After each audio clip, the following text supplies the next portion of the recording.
এখন আমরা দেখবো ভেক্টর অধ্যায়ের সিলেট বোর্ড 2024 সালের প্রশ্ন। এখানে 1 নম্বর প্রশ্ন হচ্ছে ভেক্টর অধ্যায় 2024 সালের প্রশ্ন। তো এখানে ভেক্টর পি সমান দেওয়া আছে এত, গ নম্বর বলছে এই অবস্থানে পি এর ডাইভারজেন্স নির্ণয় করো। কি করতে হবে, যে এই অবস্থানে পি এর ডাইভারজেন্স, ফার্স্টে আমরা পি এর ডাইভারজেন্স নির্ণয় করব, তারপরে এই অবস্থানে পি এর ডাইভারজেন্স কত সেটা বের করব। মানে গ নম্বর দিন।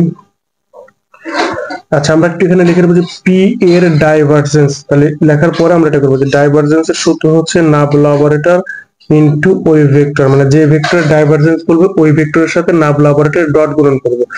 তাহলে নাবলা অপারেটর, এই যে নাবলা অপারেটর মানে হচ্ছে এটা যে del by del x into i plus হচ্ছে del by del y into হচ্ছে জে প্লাস হচ্ছে del by del z, del by del z হচ্ছে কে। এটা মানে হচ্ছে এই নাবলা অপারেটর, এইটা মানে হচ্ছে নাবলা অপারেটর।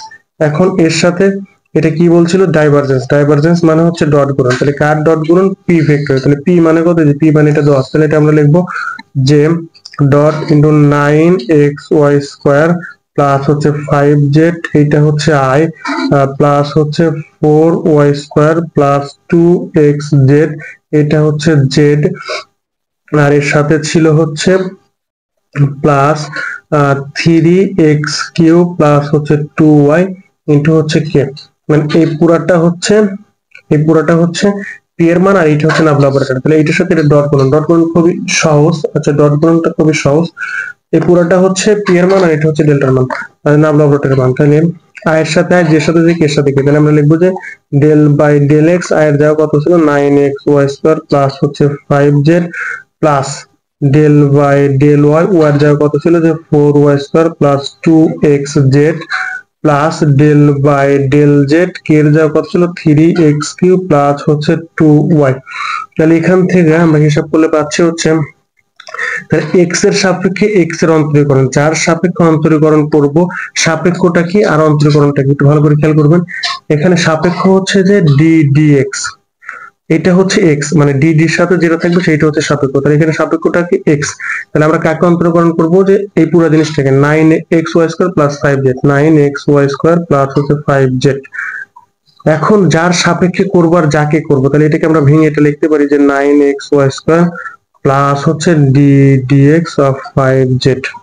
তাহলে যার সাপেক্ষে করব আর যাকে করব তার ভিতরে যদি ওই সাপেক্ষটা থাকে, যাকে করব তার ভিতরে যদি সাপেক্ষটা থাকে এবং সেটা যদি সিঙ্গেল থাকে, তাহলে ওই সাপেক্ষ বাদ দিয়ে বাকি যা থাকবে সবগুলোকে ধ্রুবক। তাহলে এখান থেকে কি হবে, 9y স্কয়ার হচ্ছে ধ্রুবক, তাহলে d dx of x plus এইটা এক্স এর সাপেক্ষে করছে কিন্তু এখানে কি এক্স আছে না, তাহলে এটা হচ্ছে 0।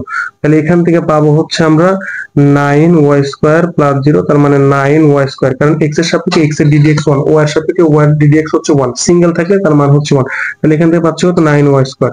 তাহলে এখান থেকে পাচ্ছি, আচ্ছা একটু ভেঙে লিখি যে 9y স্কয়ার প্লাস হচ্ছে 0 প্লাস এখানে কার সাপেক্ষে করছে, y এর সাপেক্ষে আছে 4y স্কয়ার আছে। তাহলে যদি এটা হয় যে d dy, আমার কাছে আছে কত 4y স্কয়ার, তাহলে এখানে ধ্রুবক কে, ধ্রুবক হচ্ছে 4, আর আমাদের কাছে আছে কত ডি ডি ওয়াই, সাথে হচ্ছে ওয়াই স্কয়ার। তাইলে আমরা লিখবো যে 4y স্কয়ার মানে কত 2y, ওয়াই স্কয়ার মানে কত 2y। এটা কিভাবে আসে, এই যে d dx of x to the power n, এর মান হচ্ছে n x to the power n minus 1। যেখানে n এর মান যদি 2 বসাই, d dx of x to the power 2, মানে n এর মান হচ্ছে 2, তাহলে বসলে 2x two the power 2 minus 1, তাহলে এখান থেকে আসবে হচ্ছে 2x।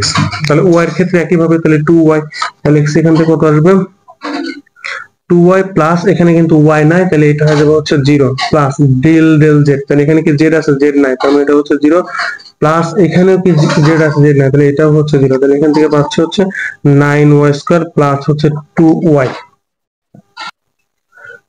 সরি এই জায়গা 4 দুগুণে 8y হবে, 8y হবে, এখানে হবে হচ্ছে 8y, কারণ y স্কয়ারের জন্য 2y, আর আমাদের সামনে একটা 4 ছিল, 4 এর সাথে গুণন হয়ে গেছে 8y, তাহলে এখানে হচ্ছে 8y, তাহলে 9y স্কয়ার প্লাস 8y। এখন এই বিন্দুতে লিখবো যে পি এর ডাইভারজেন্স, বিন্দুটা কি ছিল -1 -1 1 1, এই বিন্দুতে পি এর ডাইভারজেন্স, এই বিন্দুতে পি এর ডাইভারজেন্স, তার মানে কি যে ডেল্টা ডট পি। এখন কিছু না, এটা হচ্ছে এক্স এর মান, এটা ওয়াই এর মান, এটা জেড এর মান। এখন আমাদের সমীকরণে আমরা খালি মানগুলো বসাই দেব। আমাদের কাছে আছে শুধু ওয়াই আছে, তার মানে ওয়াই এর জায়গায় কি, ওয়াই এর মান হচ্ছে 1, তাহলে 1 স্কয়ার প্লাস হচ্ছে 8 ইনটু 1, তার মানে হচ্ছে 9 প্লাস 8, আর একটা 16 আর একটা 17। তাহলে এই বিন্দুতে ডাইভারজেন্সের মান কত, এই বিন্দুতে ডাইভারজেন্সের মান হচ্ছে 17। এটাই হচ্ছে আমাদের ঘ নম্বরের आंसर। এখন আমরা ঘ নম্বরটা দেখব, ঘ নম্বরের সমাধানে চলে যাব। ঘ নম্বরে কি বলা আছে একটু খেয়াল করি। ঘ নম্বর বলা ছিল যে ভেক্টর পি পি কি অঘূর্ণনশীল গাণিতিকভাবে বিশ্লেষণ করো। এখন পি অঘূর্ণনশীল কিনা এটা আমরা কিভাবে দেখতে পারি, এটা আমরা চেক করবো এভাবে যে পি ভেক্টরের কার্ল বের করব, যদি কার্লের মান 0 আসে তাহলে আমরা বলে দেবো যে পি ভেক্টরটি অঘূর্ণনশীল। কি করব যে পি ভেক্টরের কার্ল বের করব, কার্ল বের করে দেখবো যে পি ভেক্টরের মান 0 আসে, এটা যদি 0 আসে তাহলে ভেক্টরটি অঘূর্ণনশীল হবে, আর 0 না আসলে অঘূর্ণনশীল হবে না। তাহলে আমরা তাই করি যে পি ভেক্টরের কার্ল নির্ণয় করব। কার্ল মানে হচ্ছে ক্রস গুণন, কার্ল মানে কি ক্রস গুণন, এবং সেটা কার সাথে হবে, সেই নাবলা অপারেটরের সাথে পি ভেক্টরের কি ক্রস গুণন। তাহলে আপনারা একটু এখানে লিখে দিবেন যে পি ভেক্টরের কার্ল, তারপরে দিবেন হচ্ছে এটা যে নাবলা অপারেটর ক্রস হচ্ছে পি, তাহলে তারপরে সমান সমান চিহ্ন। তাহলে কি হবে যে আই, তারপরে হচ্ছে যে, তারপরে হচ্ছে কে। এখন নাবলা অপারেটর মানেই তো হচ্ছে দেখছিলাম আমরা যে ডেল ডেল এক্স, আর এটা হচ্ছে ডেল ডেল ওয়াই, আর এটা হচ্ছে ডেল ডেল জেড। এখন পি পি মানে প্রথমে কি ছিল যে 9xy² প্লাস হচ্ছে 5z, আর যেটা ওয়াই মানে জে এর জায়গা ছিল, পি এর যে পি ভেক্টরটি ছিল সেখানে জে এর যে পজিশন ছিল সেই পজিশনে এটা ছিল হচ্ছে 4y² প্লাস 2xz, আর এই পাশে ছিল হচ্ছে 3x³ প্লাস হচ্ছে 2y, কত ছিল 3x³ প্লাস হচ্ছে 2y। তো এখন এটাকে আমরা সমাধান করি, একটু দেখি কিভাবে করা যায়।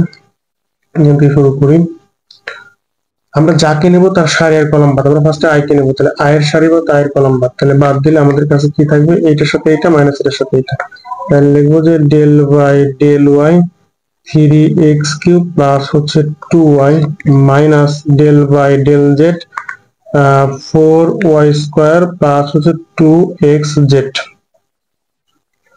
এটা কার সাথে ছিল, আই এর সাথে, যে আইটা দিয়ে দিলাম, সরি এটা মাইনাস দেবো, সূত্রের মাইনাস, কিন্তু মাইনাস যে সেকেন্ড ব্র্যাকেট যে কে নিলে জে এর সারি বাদ জে এর কলাম বাদ, বাদ দিলে এই দুইটা আর এই দুইটা থাকবে, তাই লিখবো যে ডেল ডেল এক্স ইনটু হচ্ছে এটা, কি লিখবো যে del del x, del del x, del del x এর সাথে আসবে 3x³ প্লাস হচ্ছে 2y, এটার সাথে এটা মাইনাস হচ্ছে ডেল ডেল জেড এর সাথে কত 9xy² প্লাস হচ্ছে 5z।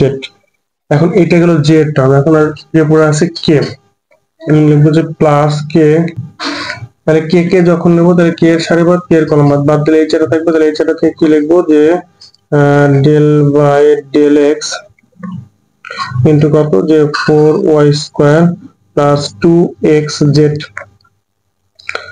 তো মাইনাস এটার সাথে এটা যে del by del y, del by del y into কত 9xy² প্লাস হচ্ছে 5z, সেকেন্ড ব্র্যাকেট দিলাম। এখন আমরা এর সমাধানটা দেখবো যে আসলে কত আসে, তাই আমরা গ নাম্বার যেভাবে দেখছিলাম একইভাবে সমাধানটা দেখবো।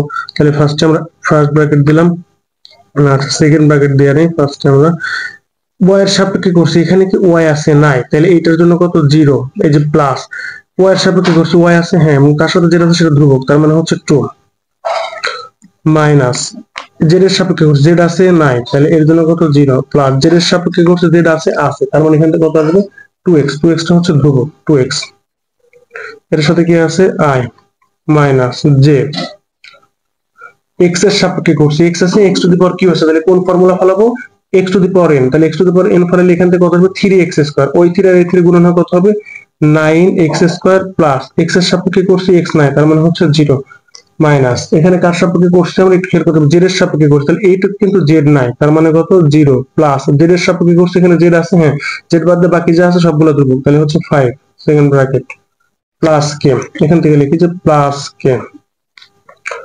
প্লাস কে, তাহলে প্লাস কে তে এখানে কার সাপেক্ষে করছি আমরা এক্স এর সাপেক্ষে করছি, এক্স আছে নাই, তার মানে হচ্ছে যে এক্স যেহেতু নাই অংশে, তাহলে ওই জায়গায় কি বসবে এটা সেকেন্ড ব্র্যাকেট আর কি 0, তাহলে এখানে এক্স আছে আছে, তাহলে এক্স বাদে বাকি যা আছে সবগুলো ধ্রুবক, তাহলে 2z মাইনাস এই যে মাইনাস, এখন এখানে ওয়াই এর সাপেক্ষে করছি এখানে ওয়াই আছে হ্যাঁ ওয়াই স্কয়ার আছে, তার মানে কত 9 দুগুণে 18x, কি লিখবো যে 18xy, ওয়াই এর সাপেক্ষে করছি ওয়াই আছে, ওয়াই এর সাপেক্ষে করছি ওয়াই আছে নাই, তার মানে প্লাস হচ্ছে 0 সেকেন্ড ব্র্যাকেট ক্লোজ। এখন এর পরের যে লাইনটা হবে সেটা আমি এখানে এই কাগজে দেখাচ্ছি, কারণ আমার এখানে পেজ শেষ হয়ে গেছে, আমি এটা এই কাগজে করে দেখাচ্ছি যে পরের লাইনটা কি আসবে আর কি, একটু খেয়াল করতে হবে। আমি এখান থেকে লিখবো আর কি, এখান থেকে সমান সমান দিয়ে এখানে আমার কাছে কত আছে 2 প্লাস মাইনাস কত মাইনাস, তার মানে কত 2 মাইনাস 2x এর সাথে কি আছে i মাইনাস j মাইনাস কত j j এর সাথে কি হবে 9x square plus minus minus 5, তাহলে j into 9x square minus হচ্ছে 5। এখন প্লাস k, প্লাস কি হবে যে প্লাস k, যে প্লাস হচ্ছে k, তাহলে k এর জায়গায় কাকে লিখবো 2z মাইনাস 18xy, কি 2z মাইনাস 18xy। তার মানে আমরা কি পি ভেক্টরের কার্লের মান কি 0 পেলাম? পেলাম না, কিন্তু মানে হচ্ছে আমরা কিন্তু এটা পেলাম যে পি ভেক্টরের কার্ল গুণফলের মান কিন্তু নট ইজ ইকুয়ালস টু 0। যেহেতু এইটা 0 নয় সেহেতু আমরা বলে দেব যে ভেক্টর পি অঘূর্ণনশীল নয়, কারণ শর্তটা ছিল এরকম যে যদি পি ভেক্টরের অঘূর্ণনশীল হয় বা পি ভেক্টরের কার্ল শূন্য হয় তাহলে পি ভেক্টরটি কি হবে অঘূর্ণনশীল হবে। পি ভেক্টরের কার্ল শূন্য হলে পি ভেক্টরটি অঘূর্ণনশীল হবে। যেহেতু এখানে পি ভেক্টরের কার্ল শূন্য নয় সুতরাং পি ভেক্টরটি অঘূর্ণনশীল নয়। এখন ভিডিওর স্ক্রিনে যে প্লেলিস্ট বা যে ভিডিওগুলো দেখানো হচ্ছে আপনারা চাইলে সেগুলো দেখে নিতে পারেন, অথবা চাইলে এই চ্যানেলের প্লেলিস্ট থেকে ঘুরে আসতে পারেন, কারণ এখানে ফিজিক্সের বিভিন্ন অধ্যায় বিভিন্ন বোর্ডের গুরুত্বপূর্ণ সৃজনশীল প্রশ্নের সমাধান দেওয়া আছে, যা দেখলে আপনাদের অনেক উপকারে আসবে।